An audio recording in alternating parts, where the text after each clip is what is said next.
Bismillahirrahmanirrahim. Assalamualaikum warahmatullahi wabarakatuh.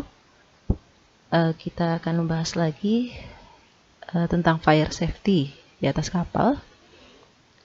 Dulu kita sudah mulai dengan introduction, memperkenalkan bagaimana pentingnya fire safety yang menjadi bagian dari ISM Code ya, atau International Safety Management Code, dengan memang karena kejadian kebakaran tuh risikonya tinggi gitu ya, likelihood-nya tinggi, konsekuensinya tinggi begitu. Kemudian kita juga sudah membahas tentang built-in fire protection. Bagaimana sekat-sekat itu dibangun dengan insulasi fire yang sesuai berdasarkan risiko dari ruangan ini dan ruangan di sebelahnya, seperti itu ya. Atau di kapal passenger dengan jumlah penumpang di atas 36 misalnya, harus ada yang namanya main vertical zone setiap sekian meter gitu ya, setiap sekian meter, yang dimana sekatnya itu dari kelas A60 atau yang paling bagus insulasi fire-nya gitu. Anda juga sudah mencoba di antara ruangan itu harusnya sekatnya apa begitu kan ya. Itu yang dimaksud dengan built-in fire protection. Kemudian Anda juga sudah paham tentang built-in fire extinguishing dan portable fire extinguishing. Built-in fire extinguishing seperti hidran begitu kan.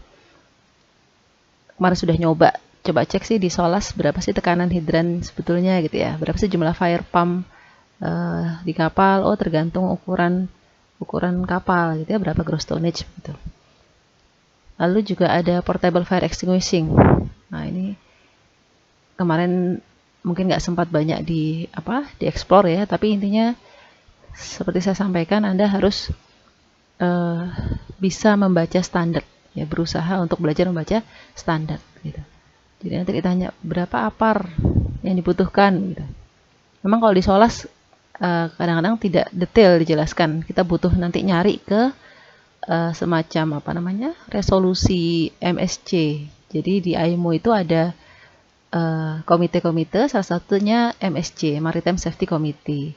Nah, mereka itu nanti mengeluarkan semacam surat edaran begitu ya, untuk penjelasan-penjelasan, semacam guidelines lah, seperti itu. Nah, di situ nanti ada misalnya ruangan ini harusnya pakai apa. Walaupun di SOLAS juga kadang-kadang disebutkan jenis extinguishing tertentu ya. Tapi nanti ada penjelasan detailnya lagi. Oke. Kemudian kali ini kita akan lihat tentang operational readiness ya, escape way dan special requirement ya. Kita masuk ke SOLAS-nya lagi, chapter 2 bagian 2. Oke, kalau kita lihat ke SOLAS chapter 2 bagian 2, part E ya, part E itu operational requirement. Di situ ada regulasi 14. Khususnya di paragraf 2.1 itu ada tentang operational readiness. Ya. Jadi intinya apa? Di situ dikatakan the following fire protection system shall be kept in good order. Ya, jadi sistem proteksi kebakaran yang sudah kita bahas tadi tuh, built-in fire protection, built-in fire extinguishing, ya, portable fire extinguishing, itu harus dijaga dalam kondisi yang baik. Ya, di sini disebutkan 3 ya. Yang pertama structural fire protection, itu yang sudah kita bahas tadi, kita sebut dengan built-in fire protection, including fire resistance division ya, ini ya. Oke, including fire resisting division. Kemudian juga protection of opening and penetration. Nah, ini mudah-mudahan masih ingat pernah saya sebut di awal, proteksi terhadap opening ya. Seperti pintu itu kalau dindingnya kelas A, maka pintunya juga harus kelas A. Dan harus self closing door ya. Bisa nutup sendiri gitu. Bisa nutup sendiri, kayak kalau kita ke hotel atau kemana itu ya kan, pintunya bisa nutup sendiri. Kemudian bukan yang dengan sensor ya, tapi yang dengan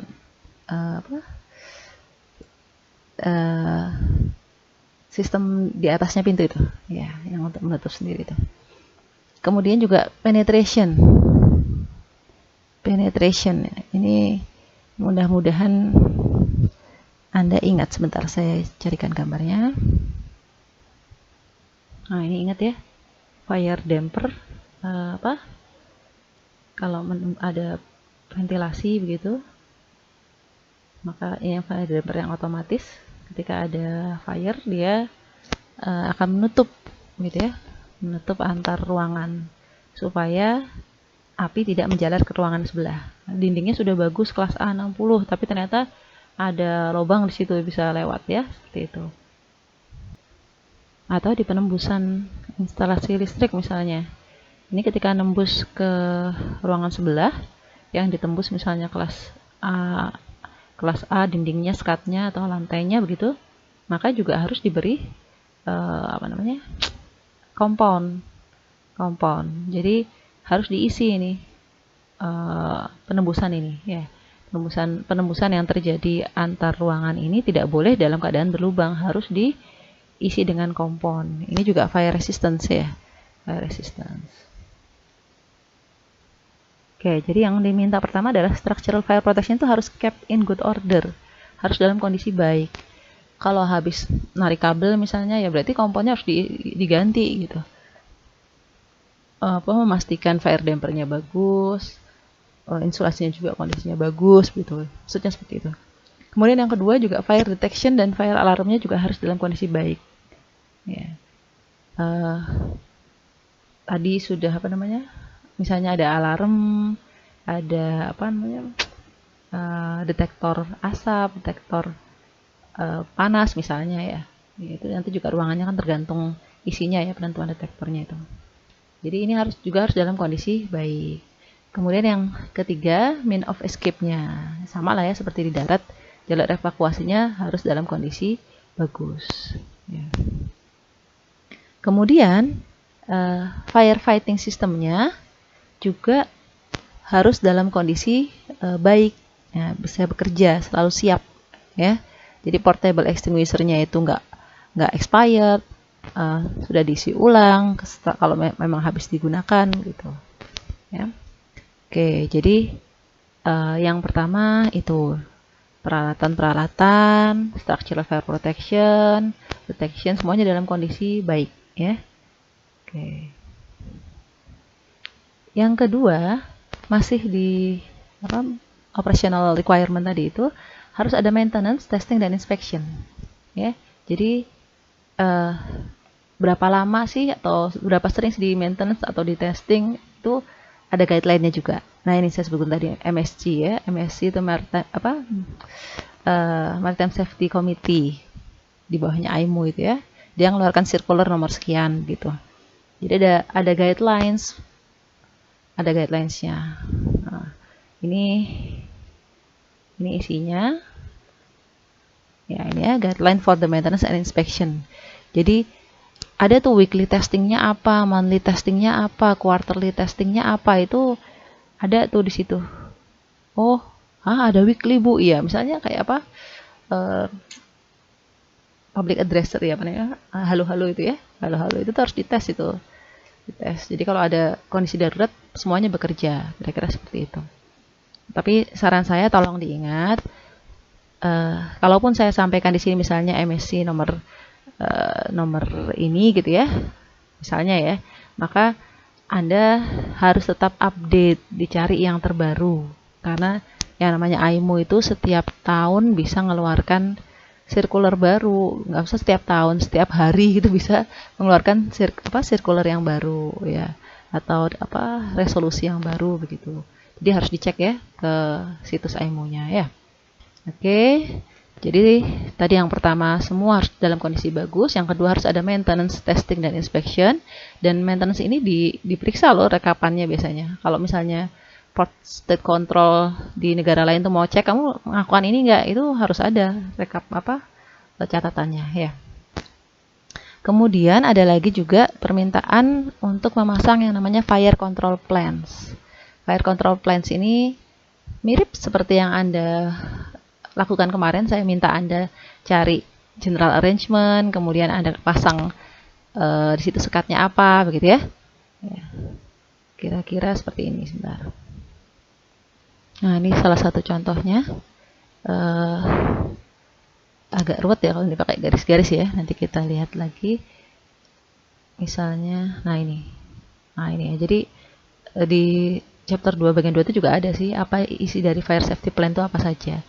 Jadi di mana emergency exit-nya, sekat-sekat atau deck-nya itu fire system-nya kelas berapa, kelas apa, kemudian ventilasinya bagaimana, fire fighting arrangement-nya bagaimana, ya fire pump-nya di mana gitu ya.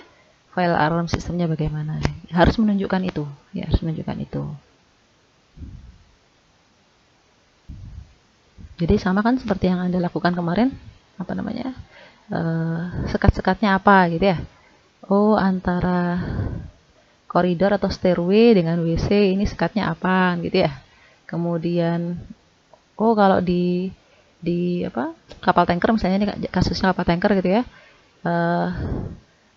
Walaupun luarnya kemarin tuh Asterix sudah kita bahas, Asterix itu steel tapi tidak harus kelas A, tapi kalau untuk kapal tanker ternyata bagian depan dan sampingnya sejauh 3 meter ini harus A6, A60 semacam itu ya.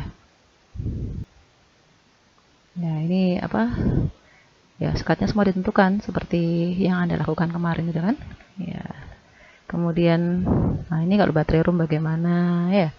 Antara di room bagaimana seperti itu. Kemudian juga pintu-pintunya tadi ya, pintu-pintunya juga harus yang sesuai kelasnya ya. Lalu peletakan semuanya, detektornya apa, alarmnya apa, hidrannya di mana, hose-nya di mana gitu, kontrol apa fire dampernya di mana, ventilasinya nutupnya di mana gitu. Ya, ini sini misalnya fire plan-nya ada di sini. Ya, kadang-kadang tuh ditempel juga sih di deck itu kadang ditempel ya semacam rute evakuasi gitu ya karena memang ada rute evakuasinya juga seperti ini ya apa jalur yang utama mesti lewat luar sini ya.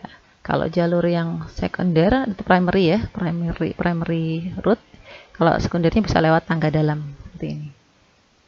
Makanya kalau sudah pegang RU besar itu sebetulnya biasanya kita ajak, ayo coba sih kamu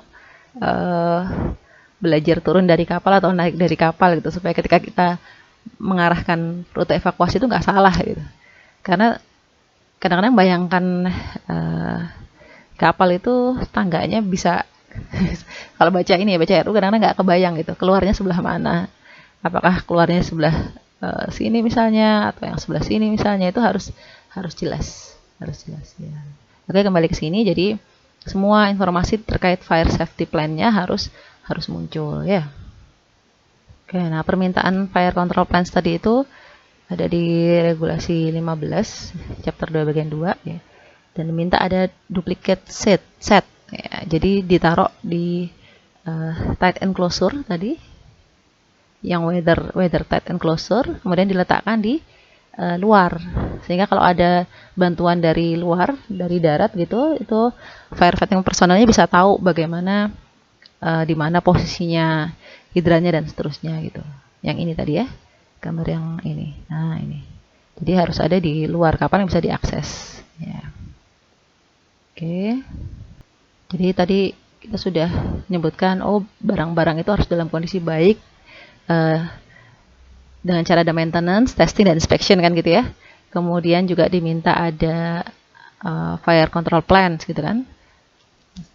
Nah, selanjutnya untuk kesiapan ini, operational requirement ini harus ada namanya instruction on board training and drills ya. Jadi instruksinya itu harus ada di atas kapal itu. Kemudian trainingnya harus dilakukan. Dan drill tahu kan ya, drill itu bukan pengeboran ya, drills itu apa?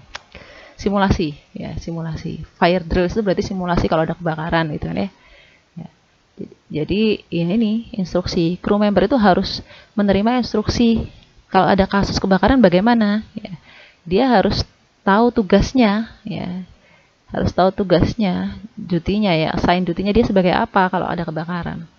Kemudian ya ini tadi Parties responsible for fire extinguishing shall be organized. Jadi harus terorganisir. Nanti kita lihat ada pembagian tugas gitu ya. Tujuannya ini, jadi yang jelas kita pinginnya orang itu harus skill, harus sudah di training, dan krunya harus terorganisir ketika ada kejadian ya. Karena apa? Kita nggak pengen api itu membesar. Ya, kalau api kecil kan bisa pakai bisa ditiup bahkan ya selesai. Api agak gede dikit kita bisa pakai air gitu. Api agak besar sedikit harus pakai air sedikit gitu ya, harus pakai apar gitu.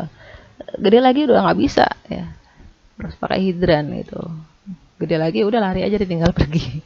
Intinya jangan sampai ada develop fire on board. Secepat mungkin kalau bisa ditangani, idealnya kan seperti itu ya. Oke, jadi harus ada training manualnya, harus ada itu general fire safety practice-nya bagaimana, instruksi firefighting activity dan prosedurnya bagaimana, bunyi alarmnya bagaimana gitu ya. Firefighting system appliance-nya, fire doors-nya, semuanya itu harus diketahui oleh awak kapal ya. Nah, alarm signalnya juga harus jelas. General alarm bagaimana, fire alarm bagaimana, kalau ada man overboard, orang jatuh dari kapal itu gimana. Jadi begitu alarm bunyi itu awak kapal sudah tahu, oh ada kejadian ini gitu ya. Nah, ini namanya master list, fire master ya, atau master list. Anda kalau naik kapal dicari deh, insya Allah ada kok, di kapal penumpang juga ada kadang-kadang untuk evakuasi gitu ya, master list. Jadi di situ harus jelas kalau ada alarm signal bunyinya short ring and fire bell gitu ya, itu fire chief-nya yang memadamkan, pemimpinnya yang harus kita ikutin siapa? Oh, chief engineer misalnya gitu. Ini tergantung ya, setiap kapal bisa berbeda, silahkan. Chief engineer, nanti asistennya dari fire chief-nya siapa? Chief officer. Jadi kalau chief engineer udah nggak kedengeran suaranya, maka yang kita ikutin adalah chief officer gitu. Chief engineer itu KKM, kepala kamar mesin. Chief officer itu mualim 1 ya, yang di deck, yang di anjungan ya. Nah, seperti itu. Yang ada di kapal, di atas kapal, kaptennya harus ada di on the bridge, di anjungan ya. Yang nyetir kemudinya siapa? Orangnya itu harus jelas. Jadi begitu alarm itu bunyi, setiap orang sudah tahu posisinya di mana. Oh, saya harus ke sini, saya harus ke situ. Itu sudah jelas, nggak bingung sendiri gitu. Nah, itu ya. Itu namanya master list. Nah, ini kan ada tim first aid-nya siapa? First aid-nya Koki nih. Dia jadi first aid ya. Ya, oke, jadi memang ini monggo bisa macam-macam, tergantung setiap kesepakatan setiap kapal. Jadi intinya master list ini orang itu harus tahu tugas saya apa, saya harus bagaimana, kemana saya harus muncul, peralatan apa yang bisa saya gunakan gitu ya. Siapa yang merintah saya harus lapor ke siapa, alarm signalnya apa, kira-kira seperti itu. Jadi sudah jelas dia nanti ya. Oke, kira-kira itu. Jadi untuk operational readiness, maka bagaimana supaya semuanya dalam kondisi siap. Satu, harus ada maintenance ya, testing, inspection, kemudian juga fire control plan-nya tersedia ya, di mana letak-letaknya semua. Kemudian juga harus ada yang namanya training ya, drill ya, sama manualnya itu harus ada ya. Kira-kira seperti itu ya, supaya tergambar, oh iya, supaya siap harus ada ini dan ini. Oke, kita lanjut ke berikutnya, escape ways ya. Ini mungkin bisa dibaca juga sendiri di Solas gitu ya. Di situ diawali dengan notifikasi sebetulnya. Notifikasi. Jadi public addresser namanya itu harus bunyi. Public address system itu harus bunyi. Banyak sekali kejadian ya tidak ada informasi melalui public addresser, jadi penumpang tuh bingung harus ngapain ya. Atau kapal yang lain juga bingung harus ngapain. Jadi ini harus bunyi. Makanya tadi ada weekly inspection itu salah satunya ngetes ini. Dites bunyi apa enggak gitu ya. Oke, sama ya seperti di darat, jalur exit itu jangan sampai ketutup gitu ya, dan orang-orang harus tahu ya. Nah ya, asap cenderung ke atas, jadi lebih ke bawah, tanda-tanda juga harus ada gitu. Ini beberapa contohnya, hampir mirip lah ya dengan di darat ya. At least two widely separated and ready means of escape. Jadi di suatu area atau group of area itu harus ada minimal 2 jalur keluar ya, jalur keluar. Kemudian lift juga tidak boleh digunakan sebagai escape kan gitu. Nah ini yang agak berbeda mungkin ini ya. Ya kalau di pintu itu secara umum kan semuanya bukanya ke arah luar kan ya. Kalau kita untuk evakuasi itu supaya mudah pintunya arah buka keluar. Tapi kecuali yang ini jangan gitu ya. Individual cabin door. Kabin-kabin orang itu kan sebelahnya biasanya koridor yang kecil kan, koridor yang kecil. Jadi jangan kebuka keluar itu pintunya. Pintunya mesti bukanya ke dalam. Kalau pintunya kebuka keluar, orang yang lagi evakuasi nabrak semua itu nanti. Kemudian juga door in vertical emergency escape trunks. Sebentar saya cari gambarnya. Nah ini kayak apa, hatch dan manhole seperti ini. Kalau untuk yang ini juga boleh ke arah luar ya, bukan ke arah dalam, karena orang kan susah kalau dari bawah naik ke atas harus pintunya diarahkan ke bawah kan susah ya. Jadi ini boleh ke arah luar. Kalau di kapal itu kadang ada namanya escape trunks tadi, semacam lorong dari engine room itu kan di bawah ya, kan di bawah. Nah dia itu kalau harus evakuasi dan cepat itu ada namanya escape trunks. Jadi semacam ada pintunya, terus ada lorong ke atas dengan tangga vertikal itu. Nanti keluarnya di deck terbuka seperti ini. Ya. Nah ini memang apa? Ya pintunya menghadap keluar tidak apa-apa gitu ya. Manhole istilahnya. Nah ini kan vertical emergency escape trunks yang nomor 2 itu may open out of the trunks. Kemudian ada evacuation analysis, analisis evakuasi. Ini ada guideline-nya juga, dan monggo di-update dulu guideline-nya benar atau tidak. Kadang-kadang sudah bisa berubah juga. Ini beberapa kelas Anda sudah ngambil TA-nya tentang ini juga ya. Jadi biasanya emang ada skenario-skenario di malam hari, siang hari, kemudian jalur ini tertutup. Nah itu ada ya. Oke. Nah yang terakhir ini special requirement, contoh-contohnya aja, misalnya helikopter facilities ya. Nah ini ya, harus ada 2 jalur keluar di helikopter facilities ini seperti itu. Kemudian firefighting appliance-nya apa saja. Nah gitu. Nah, kira-kira seperti itu. Oke, terakhir jangan lupa diingat, jangan sampai firefighting yang kita lakukan itu menyebabkan terjadinya free surface effect. Mudah-mudahan ingat, ada air di permukaan yang luas gitu ya, karena ini sangat berbahaya. Free surface effect itu, kalau Anda ingat stabilitas ya, ini jangan sampai kejadian seperti ini ya. Ini firefightingnya nggak berhasil, kapalnya malah capsize ya. Oke. Insya Allah itu saja di fire safety. Mudah-mudahan menambah wawasan yang ada di kapal dan di darat itu bedanya seperti apa, kira-kira seperti itu ya. Sekali lagi, perlu banyak sekali yang perlu dibaca sebetulnya, khususnya di standar. Harus dibaca hati-hati kalau memang Anda mau menentukan situ. Jadi setiap antar ruang satu dan ruang lainnya itu bisa berbeda ya. Engine room di sini, engine room di kapal Roro itu bisa ada tambahannya sendiri. Oke, itu saja. Assalamualaikum warahmatullahi wabarakatuh.